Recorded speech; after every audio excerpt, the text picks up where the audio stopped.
నమస్తే welcome to business weekend. వారం మొత్తం నెగటివ్ ట్రెండ్లో నడిచిన మార్కెట్లు, కొత్త టాక్సీ పాలసీ తెచ్చిన కేంద్రం, 200 కోట్ల ఆదాయం తెస్తున్న తలనీలాలు, ఇలాంటి స్టోరీలతో ఇవాల్టి బులెటిన్ రెడీగా ఉంది. Let's have a look.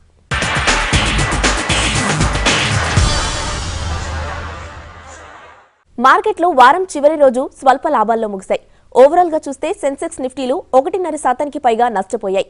Hyderabad కి చెందిన Divi's labs share America pharma authority తనిఖీలతో తీవ్రంగా నష్టపోవడం ఇన్వెస్టర్లని షాక్ కి గురిచేసిందని చెప్పాలి. మార్కెట్లు ఈ వారమంతా నెగిటివ్ ట్రెండ్లో నడిచిన చివరి రోజు మాత్రం స్వల్ప లాభాల్లో ముగిశాయి. ఓవరాల్ గా చూస్తే నిఫ్టీ 2% డౌన్ అవగా సెన్సెక్స్ 1.7% డౌన్ అయింది. ఇక బ్యాంక్ నిఫ్టీ 2.5% లాభపడగా పిఎస్యు బ్యాంకుల సూచి 5.6% ప్లస్ అయింది. నిఫ్టీ ఫార్మా 4.6%, ఎఫ్ఎంసీజీ 2% లాభపడ్డాయి. మెటల్ ఇండెక్స్, ఆటో, ఐటీ ఇండెక్స్లు వరుసగా 4, 3, 2, 1.5% లాభపడ్డాయి. వీక్లీ గెయినర్ల విషయానికి వస్తే Axis Bank 7%, Adani ports 6%, State Bank of India 6%, Yes Bank 5% పెరిగాయి.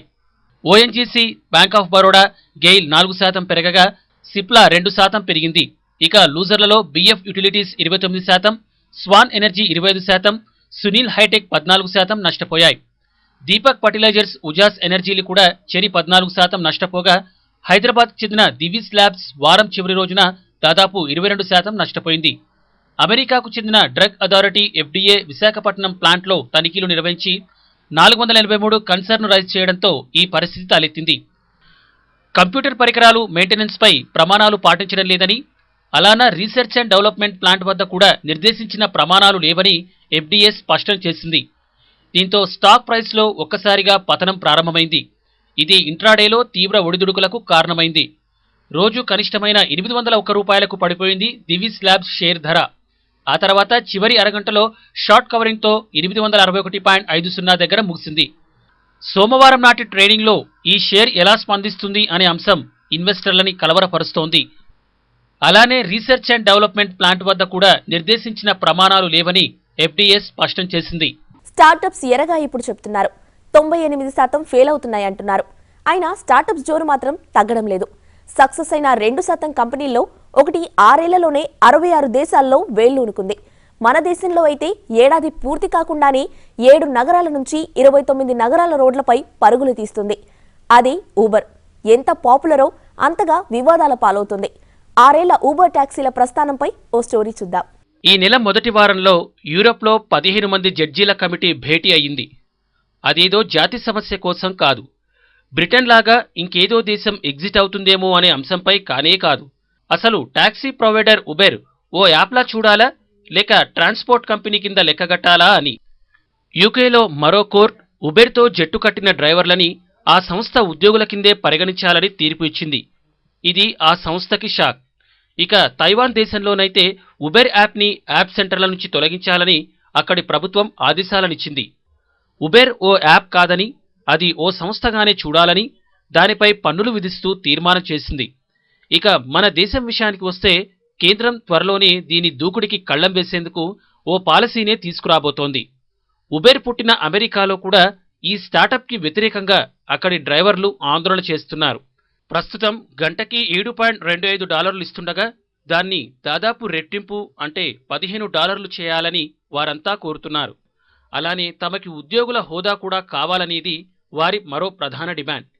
ఇన్ని నిరసనలు, వ్యతిరేకతలు, ఆందోళనలు ఉన్నా సరే ఉబెర్ మాత్రం ముందుకే దూసుకుపోతానంటోంది. 2010లో అమెరికాలో ప్రారంభమైన ఉబెర్ ఇప్పుడు స్టార్టప్స్లో $68 బిలియన్ మోస్ట్ వాల్యూడ్ స్టార్టప్గా రూపాంతరం చెందింది. 66 దేశాల్లో 507 నగరాల్లో ఉబెర్ క్యాబ్స్ రోడ్లపై విహరిస్తున్నాయి.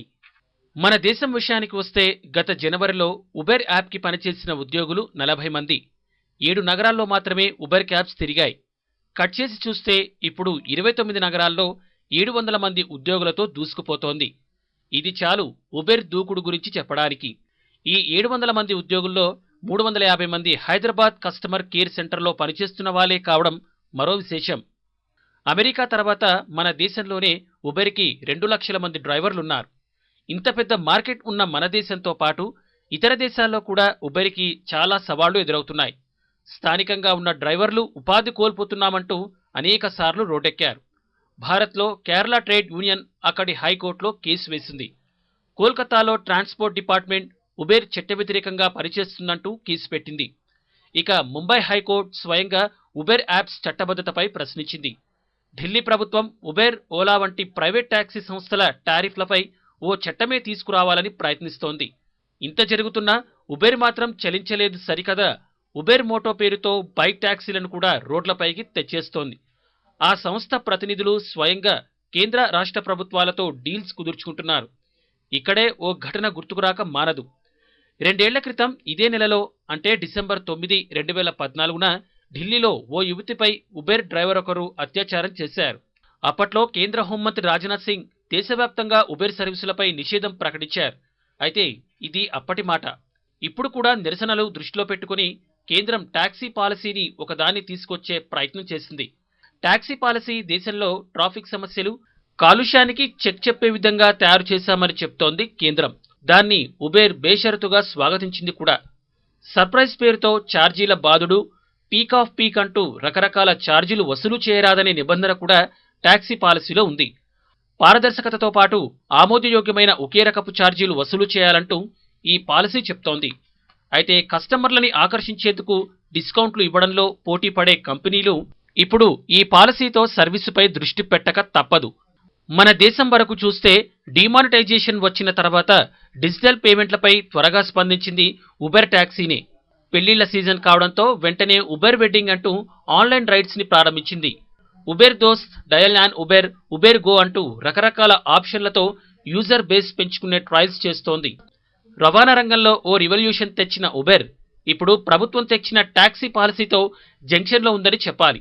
ముఖ్యంగా ప్రారంభ ధరతో పాటు గరిష్ట ధర కూడా నిర్దేశించనున్న దశలో ఇప్పటిదాకా వచ్చిన లాభాలు ఇకపై రావచ్చు, రాకపోవచ్చు. దీనికి తోడు ప్రతి రాష్ట్రంలో ఉబేర్పై ఆయా ప్రభుత్వాలు విధి విధానాలు రూపొందించాయి. ప్రయాణికుల సేఫ్టీ కోసం పానిక్ బటన్ పెట్టాలని కర్ణాటక మినిమం, మాక్సిమం రేట్లపై క్యాప్ ప్రైస్ పెట్టాలని మహారాష్ట్ర ఆదేశించాయి. ఇన్ని నిబంధనలను ఉబేర్ పాటించి దూకుడు కొనసాగిస్తుందో లేదో చూడాలి మరి. మన పల్లెటూళ్ళలో ఓ మోటు సామెత వాడుతుండేవాళ్ళు. తిన్నా తినకపోయినా పెరిగేది జుట్టు కట్టేనంటూ ఎద్దేవా చేసేవాళ్ళు. కానీ ఇప్పుడు ఆ జుట్టే తిరుమలలో సిరులు కురిపిస్తుంది. ఒకప్పుడు మొత్తం టీటీడీ బడ్జెట్ ఆదాయం ఎంత ఉండేదో అంత స్థాయిలో తలనీలాలతోనే ఆదాయం సమకూర్చుకుంటుంది. ఈ ఏడాది భక్తులు సమర్పించిన జుట్టుతో వచ్చే ఆదాయం 200 కోట్లు దాటబోతుందంటే ఆశ్చర్యపోనక్కర్లేదు మరి. లార్డ్ వెంకన్న అంటే అష్టైశ్వర్యాలిచ్చే దేవుడే కాదు, స్వయంగా అలంకార భూషితుడు, అలంకార ప్రియుడు కూడా. అందుకే ఆయనకి నిలువు దోపిడీ ఇచ్చే భక్తులున్నారు. అందుకే ఎప్పటికప్పుడు ఆదాయంలో తిరుమల ఆలయం కొత్త రికార్డులు సృష్టిస్తోంది. అయితే భక్తులు నగలు, ఆభరణాలు, హార్డ్ క్యాష్ మాత్రమే కాకుండా మరో రూపంలోనూ టీటీడీకి సిరులు కురిపిస్తున్నారు. అవే తలనీలాలు. 2015-16 ఏడాదిలో దాదాపు 200 కోట్ల రూపాయలు టీటీడీకి తలనీలాల వేలంపాట ద్వారా సమకూరాయి. తిరుమల కళ్యాణకట్టలో ప్రతిరోజు 35,000 మంది తలనీలాల మొక్కు తీర్చుకుంటున్నారు.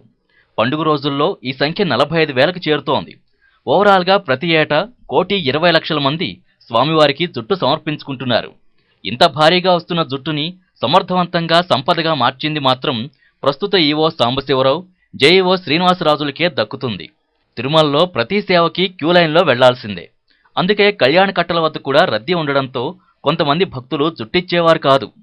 అయితే ఎప్పుడైతే టీటీడీ భక్తుల కేశఖండన సేవల్ని విస్తరించారో ఇక తలనీలాలిచ్చేవారి సంఖ్య పెరుగుతూ వస్తోంది. బ్రహ్మోత్సవాల సమయంలో ఇది మరీ ఎక్కువగా ఉంటోంది. ప్రధాన కళ్యాణకట్టలో 5,000 మంది మొక్కు తీర్చుకునే సదుపాయం ఉంది. అలానే వీరి కోసం ప్రత్యేకంగా అల్పాహార సదుపాయం కూడా టీటీడీ కల్పించింది. దేశంలో మానవ కేశాల వ్యాపారం ఎగుమతుల విలువ 4,000 టన్నులు. China, Brazil, Hong Kong, Italy, America వీటిని దిగుమతి చేసుకుంటున్నాయి. ఈ జుట్టంతా ఒక్క విగ్గుల తయారీలోనే కాకుండా సౌరం పేరుతో ఆడవారు ధరిస్తుంటారు. భక్తుల నుంచి తీసుకున్న జుట్టు రోజుకి తిరుమలలో 500 కేజీల బరువు తూగుతుంటుంది. ఒకప్పుడు భక్తుల దగ్గర 10 రూపాయలు ఫీజు తీసుకునేవారు. కానీ 2011 తర్వాత ఉచితంగానే క్షౌరం చేస్తోంది టీటీడీ. ఇలా సేకరించిన జుట్టుని 6 గ్రేడ్లుగా విభజించి తిరుమల తిరుపతి దేవస్థానం వేర్ హౌసులలో భద్రపరుస్తోంది. ఇక్కడి నుంచి వేలంపాటలో కొనుక్కున్న వాళ్లు తిరిగి ఆ జుట్టుని అమెరికా, యూరప్, చైనాకి ఎక్స్పోర్ట్ చేస్తుంటారు. అక్కడే అవి విగ్గుల రూపంలోకి మారి తిరిగి ప్రపంచ దేశాలకు చేరుతుంటుంది. ఇప్పుడు ఈ ఆక్షన్ ద్వారా 49 మంది బిడ్డర్లు ప్రతి నెల తిరుమల తలనీలాలకి పోటీ పడుతున్నారని బోర్డు చెప్తోంది. ప్రతి వేలంలోనూ 15 నుంచి 20 కోట్ల ఆదాయం సమకూరుతోందట. ఇంత డిమాండ్ ఉంటోంది కాబట్టే ఈ ఏడాది అంటే 2016-17 నాటికి తిరుక్షవరాల ఆదాయం 200 కోట్లు దాటుతుందని అంచనాలున్నాయి. డిమానిటైజేషన్ దెబ్బతో కంపెనీలన్నీ ఈ పేమెంట్ల బాట పట్టడమో లేదంటే విడతల వారీగా జీతాలు చెల్లించడమో చేస్తున్నాయి. ఈ కోవలో అతి పెద్ద పాల ఉత్పత్తుల సంస్థ అమూల్ మోబిక్విక్తో జట్టు కట్టింది. దీంతో తమ లావాదేవీల్లో 20% వరకు ఈ పేమెంట్ల రూపంలో జరుగుతాయని అంచనా వేసింది.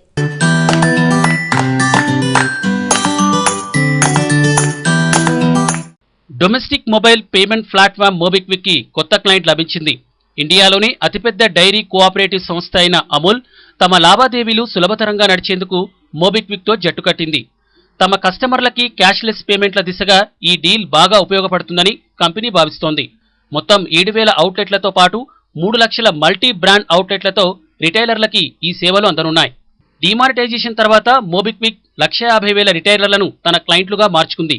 ఇప్పటికే మోబిక్విక్ జాతీయ ఫుట్పాత్ వీధి అమ్మకందారుల సంఘంతో ఒప్పందం కుదుర్చుకుంది. ఈ వరుసలో ఇప్పుడు అమూల్ కూడా చేరింది. మరోవైపు అమూల్ రోజువారీ కార్యకలాపాల్లో 15 నుంచి 20% ట్రాన్సాక్షన్ డిజిటలైజ్ అవుతాయని కంపెనీ అంచనా వేస్తోంది.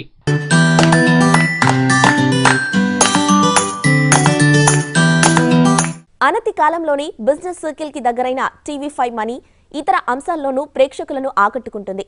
దీనికి రోజురోజుకి పెరుగుతున్న సబ్స్క్రైబర్ల సంఖ్య నిదర్శనం. యూట్యూబ్లో తిరుగులేని వ్యూవర్షిప్ సాధిస్తున్న టీవీ5 మనీపై ప్రశంసల వర్షం కురుస్తోంది. టీవీ5 నుంచి వచ్చిన టీవీ5 మనీ తొలి తెలుగు బిజినెస్ ఛానల్. డిజిటల్ యుగంలో కొత్త అవకాశాలను అందిపుచ్చుకోవడంతో పాటు యూట్యూబ్ వ్యూయర్స్ కి ఓ ఆన్లైన్ ఇన్వెస్ట్మెంట్ గురువుగా మారింది. ప్రారంభమైన 5 నెలల్లోనే 12 లక్షల మందికి పైగా వ్యూయర్షిప్ సాధించడమే ఇందుకు నిదర్శనం. కంటెంట్ తో పాటు ఏ స్టాక్ కొంటే ఎప్పుడు లాభం వస్తుందో చెప్పే నిపుణుల బృందం దీనికోసం నిరంతరం శ్రమిస్తూ అటు profit your trade insight తో పాటు బిజినెస్ బులెటిన్లలో అందుబాటులో ఉండడం ఇన్వెస్టర్లకి మార్గదర్శిగా నిలుస్తోంది. పాజిటివ్ ట్రెండ్ తో పాటు మార్కెట్లో పతనమైన సమయంలోనూ లాభాలను ఒడిసి పట్టుకోవడం ఎలానో చెప్పడం టీవీ5 మనీ ఎనలిస్టులకే సాధ్యం. దేశ విదేశాల నుంచి ప్రతిరోజు ఫోన్ కాల్స్, మెయిల్స్ తో తమ సందేహాలు తీర్చుకునే ప్రయత్నం చేస్తున్నారు వ్యూయర్స్ కూడా. సుమిత్ ఇండస్ట్రీస్ ఇది మహారాష్ట్రకు చెందిన ఒక textile company, yarn company. Last quarter result చాలా ఎక్స్ట్రాడినరీగా ప్రకటించారు. రిజల్ట్స్ గమనిస్తే మనం లాస్ట్ క్వార్టర్ చాలా ఎంకరేజింగ్ రిజల్ట్స్ ప్రకటించిన కంపెనీ. అందుకనే సుమిత్ ఇండస్ట్రీస్ మేనేజ్మెంట్తో మనం మాట్లాడే ప్రయత్నం చేద్దాం. So mister Somani, there is a tremendous improvement in results during the second quarter Q2. In fact, the EPS, earnings per share, rose to almost full year EPS of last year, that is 2015-16. What factors have contributed to this rise, and can we expect to see the same performance going forward? Our company is Sumit Industries Limited, manufacturing polyester yarn since last 25 years. Our production started from 4 tons per day to 290 tons per day. So it increased 75 times in last 20 years. This also company is continuously making profit since last 21 years. No reschedulement, no NPA. We are continuously working on this. Thank you, Mr. Somani. Thank you very much for joining us. డబ్బు సంపాదించడమే కాదు, దాన్నెలా ఎక్కడ invest చేయాలో తెలిపే smart investor business breakfast programmes ప్రేక్షకులకు విలువైన సలహాలందిస్తున్నాయి. వివిధ కంపెనీల కార్పొరేట్ సమాచారంతో పాటు లైవ్ అప్డేట్స్ ఇవ్వడంలో టీవీ5 మనీ ముందుంటోంది. ఏ బిజినెస్ బ్రేకింగ్ అయినా ముందు టీవీ5 మనీలోనే ప్రత్యక్షమవుతోంది. ఒక్క స్టాక్ మార్కెట్ విశ్లేషణలే కాకుండా డిఫరెంట్ సెగ్మెంట్లలో తన స్పెషాలిటీ చాటుతోంది టీవీ5 మనీ. దేశ విదేశాల్లోని టూరిస్టు స్పాట్స్ పై ట్రావెల్ గైడ్ లా పనికొచ్చే ఏవే ప్రోగ్రామ్, ఫ్యాషన్ ట్రెండ్స్ ని ఒడిసిపట్టే beauty fashion segment,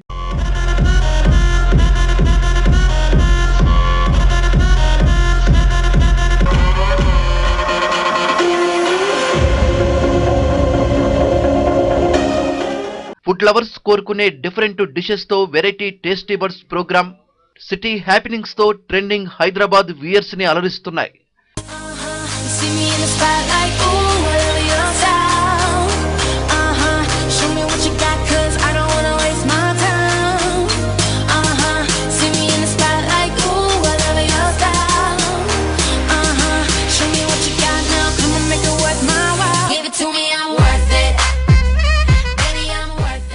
only business సెగ్మెంటే కాకుండా హెల్త్ ఈజ్ వెల్త్ అనే కాన్సెప్ట్ తో హెల్త్ లాంచ్ ప్రోగ్రామ్ కూడా టీవీ5 మనీకే ఎక్స్క్లూజివ్ ప్రోగ్రామ్.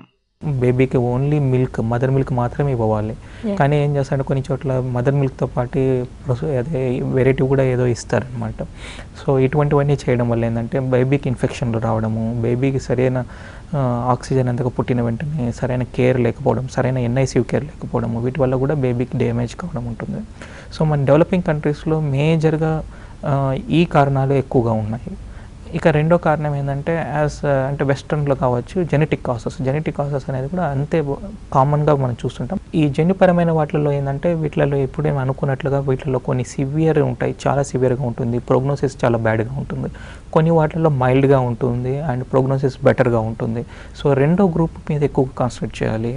ఎక్కడైతే మనం ప్రివెంట్ చేసి అటువంటి పిల్లల్ని మనం కాపాడగలం, అటువంటి పిల్లలకి మనం సరైన హెల్త్ కేర్ ఇవ్వడం వల్ల, సరైన మెడిసిన్స్ ఇవ్వడం వల్ల వాళ్ళు తొందరగా కోలుకునే అవకాశం ఉంటుంది. ఇక ఆటో సెక్టార్ లోని కొత్త లాంచింగ్స్ తో వీల్స్ లాంటి ప్రోగ్రామ్స్ ని వ్యూయర్స్ కి అందిస్తూ ముందుకు దూసుకెళ్తోంది టీవీ5 మనీ.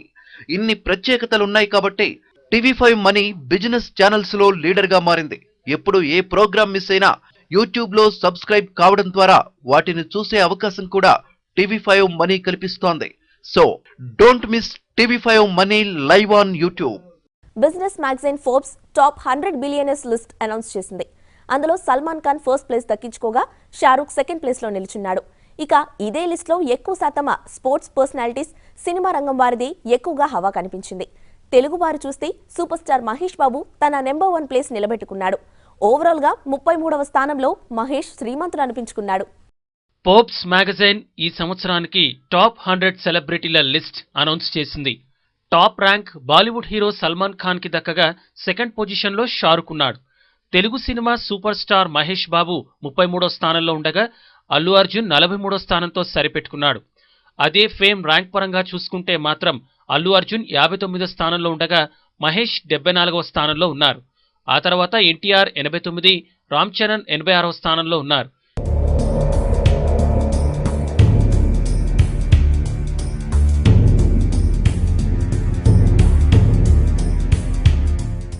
తెలుగువారికి సుపరిచితమైన రజనీకాంత్ 30వ ర్యాంకు సాధించారు. 51వ ర్యాంకులో హీరో సూర్య నిలుచున్నాడు. Baahubali Prabhas last year popularity ఈ ఏడాది చెప్పబడిపోయింది. దీంతో లిస్ట్లో చోటు దక్కించుకోలేకపోయాడు. ఇక లేడీస్ విషయానికి వస్తే శృతి హాసన్ 34వ ర్యాంకులో ఉంటే కాజల్కి 37వ ర్యాంకు దక్కింది. స్పోర్ట్స్ సెలబ్రిటీల లిస్టులో 134 కోట్ల సంపాదనతో టీమిండియా స్కిప్పర్ విరాట్ కోహ్లీ ఓవరాల్గా థర్డ్ ప్లేస్లో సత్తా చాటగా తెలుగు తేజం ఒలింపియన్ PV సింధు 62వ ర్యాంక్ దక్కించుకుంది. ఇవి ఈ వారం బిజినెస్ వీకెండ్ విశేషాలు. మరో బులెటిన్లో మళ్ళీ కలుద్దాం.